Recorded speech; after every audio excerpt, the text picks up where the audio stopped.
আল্লাহর বিচার ব্যবস্থায় কোনো অবিচার, আরো জোরে বলেন, আল্লাহর বিচার ব্যবস্থায় ন্যায় বিচার করলে সবাই ধরা খাবে।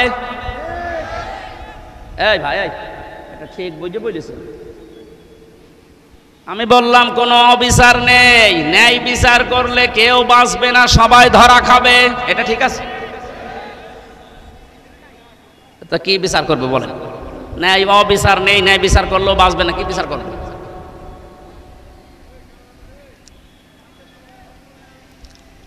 আল্লামা ইমাদউদ্দিন রহমতুল্লাহ আলাইহি তাফসীর করতে গিয়ে আয়াতের ইয়াউমান এই শব্দের ব্যাখ্যায় ভয়াবহতা আগে তিনি উল্লেখ করেছেন। এরপরে বলেন আল্লাহর বিচার ব্যবস্থায় অবিচার নেই, ন্যায় বিচার করলে তো বাঁচবেন না। আল্লাহর বিচারে একটা জিনিস আছে, উনি যদি দয়া করে মাফ করে দেয় বাঁচা যাবে। তাহলে কি বুঝলাম? প্রথমে আল্লাহর বিচারে কোনো অবিচার, ন্যায় বিচার করলে কেউ বলেন বলো কেন?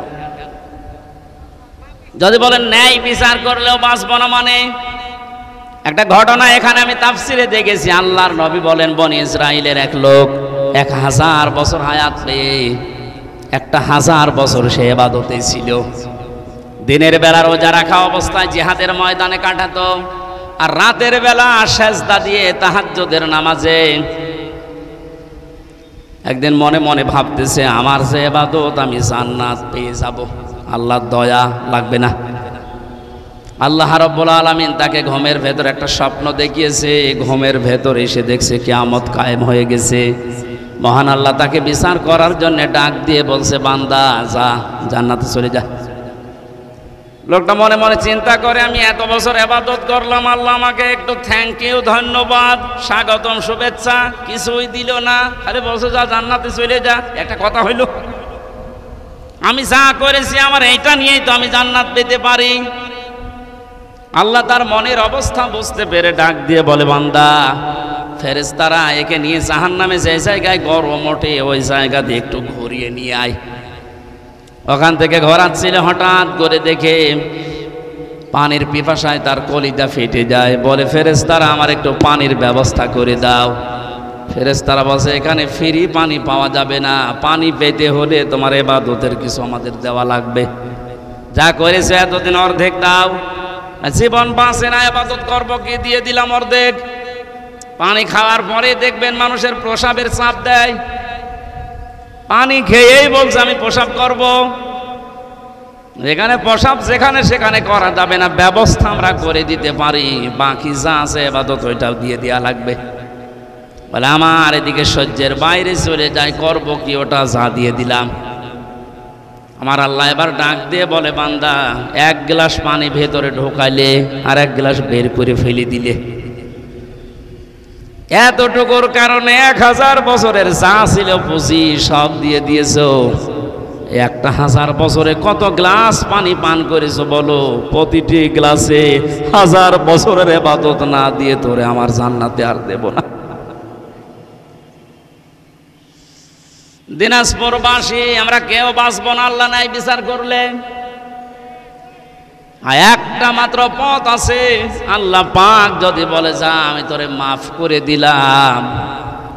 আল্লাহ রাব্বুল আলামিন যে দিনের বর্ণনা দিচ্ছিলেন কিয়ামতের এই ভয়াবহতায়, যে বিচার ব্যবস্থার কথা শুনলাম, আমি আবার বলছি আল্লাহর বিচারে কোনো অবিচার বলেন না কেন? ন্যায় বিচার করলে কেউ বাঁচবে। বাঁচার একটা পথ আছে, আল্লাহর ক্ষমা, আল্লাহর বলেন বলেন তাফসিরে কাবীরের ভেতরে বেশি আল্লাহ রাব্বুল আলামিন বিচার ব্যবস্থা যখন শুরু করবেন, তার এই সিস্টেমে প্রতিটি মানুষকে আল্লাহ 3টা পর্যায়ে ডাকবেন। প্রথম নাম্বারে মানুষকে আল্লাহ ডাকবেন স্রেফ একা একা। কয়জন করে? যারাই বসে আছি প্রত্যেকে আয়াতের সাথে আজকে থেকে জীবন মিলাবেন। অনেক ভ্রান্ত ধারণায় রংপুর বিভাগে আছে, অনেকেই মনে করে কিয়ামতের দিন আমার পীর সাহেবের সাথে মিছিল দিতে দিতে উঠব। এটা চট্টগ্রাম আর বরিশাল আর এই যে সিলেট, এই সমস্ত বিভাগের মানুষগুলোর ভেতরে বদ্ধমূল বেশি এই বিশ্বাস। ওরা অভাবে মানুষকে বোঝায় যে কিয়ামতে এক একটা মানুষ অনেক পীর সাহেব উঠবে লক্ষ লক্ষ মুরিদ নিয়ে, তখন আমিও তার পেছনে স্লোগান দিতে দিতে যাব, আমার চিন্তা নেই। অথচ এটা যে তাহা মিথ্যা কথা, কোরআনের পুরা বিরুদ্ধে। সূরা মরিয়ম 16 নম্বর পারা 10 নম্বর পৃষ্ঠা 15 নম্বর লাইনের 95 নম্বর আয়াতে আছে, ওয়াকুল্লুহুম আতিহি ইয়াউমাল কিয়ামাতি ফারদা। আল্লাহ পাক বলেন কিয়ামতের ময়দানে প্রতিটি মানুষকে আমার বিচার ব্যবস্থার সামনে আসা লাগবে স্রেফ একা একা। কয়জন করি বলেন বলেন। তাহলে যারা পীর সাহেবের সাথে উঠবে মিছিল দিতে দিতে, এটা সত্য কথা না বানানো? এটা পুরাটা বানোয়াট কথা, আপনাকে ধোঁকা দিয়ে বোকা বানিয়ে রাখছে। কারো ওপর ভরসা না, কিয়ামতে আপনাকে স্রেফ একা একা ওঠা লাগবে। আপনি এবার নিজে ভাবেন, আপনি যখন উঠবেন একা একা, এমন কি তৈরি করে গেলেন দুনিয়ায় যে আপনি জবাব দিতে পারবেন বলেন? সেদিন একটা কনফারেন্স দেখছিলাম, বিচারক একটা ছোট্ট বাচ্চাকে 11 বছর বয়সে এটা দিয়ে শুরু করো, প্রথমটা জিজ্ঞাসা করলে আমি বলবো আল্লাহ আমি চোখে দেখি নাই, এই উসালাই হলেও দয়া করে বাকিটা আর জিজ্ঞাসা না করি, মাফ করে দাও। আরে ভাই, ওর তো চোখ ছিল না, ওটা একটা কিছু নিয়ে যেতে পারছে। আপনার কি নেই বলেন? আপনার কি নেই? আপনি কি নিয়ে দাঁড়াবেন? আমি একা একা থাকলে মাঝে মাঝে আমার মনে হয় আল্লাহ পাক যদি বিচারের এই প্রথম পর্যায়ে বলে, হামজা 2024 সালের মার্চ মাসের 31 তারিখ পর্যন্ত তোরে মাফ করে দিলাম, শুধু এপ্রিলের 1 থেকে এই 27 তারিখ পর্যন্ত জবাব দিয়ে তুমি জান্নাতে চলে যা। আমার তো মনে হয় 27 দিনের জবাব দেওয়াও ঠিকঠাক মতো আমার দ্বারা সম্ভব না। আপনারা পারবেন না? আপনারা পারবেন।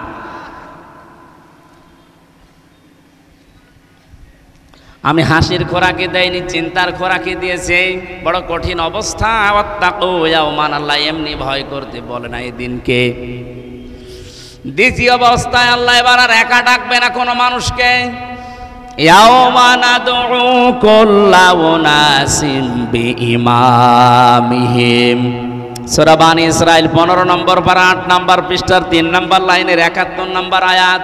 এটা তাফসিরে ফি জিলালিল কোরআনে পাবেন। সাইয়্যিদ কুতুব রহমাতুল্লাহ আলাইহি লিখেছেন, কিয়ামতে এবার আল্লাহ প্রতিটি মানুষকে ডাকবে তার নেতার সাথে।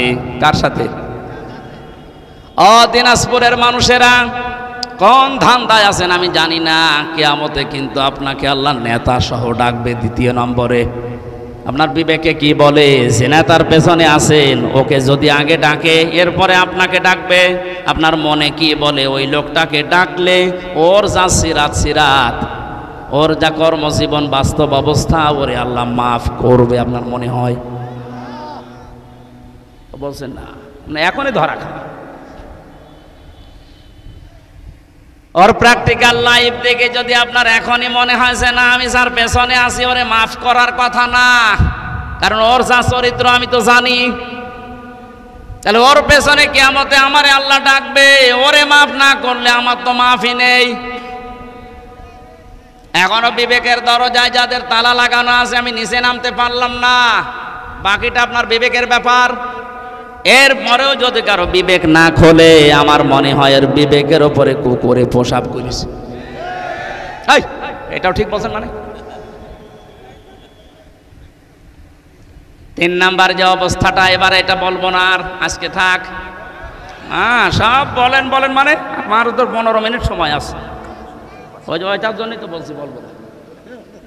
ওই যে টাকা পয়সা লাগবে এদের, ওরা আমার পেছন দিক থেকে হাওয়া দিয়েছে যে এটা রেখে দেবে। না না, এটা না করলে এদের মাহফিল বন্ধ হয়ে যাবে। যারা এসেছেন যা নিয়ে দেওয়ার জন্য একটা টাকাও যেন বাড়ি নিয়ে যাবেন না। যেটা নিয়ত করে এসেছিলেন 5 মিনিটের ভেতর এটা দেবেন, তারপরে বাকিটা। আমি তো এই টাকা পয়সা তুলতে পারি না, হাওয়া দেওয়া লাগে, আমিও হাওয়া দিতে পারি না। ওই যে মাহফুজকে রাখির সাথে হাওয়া দিতে পারে, আপনি হাওয়া দেন তো, দেন হাওয়া দেন।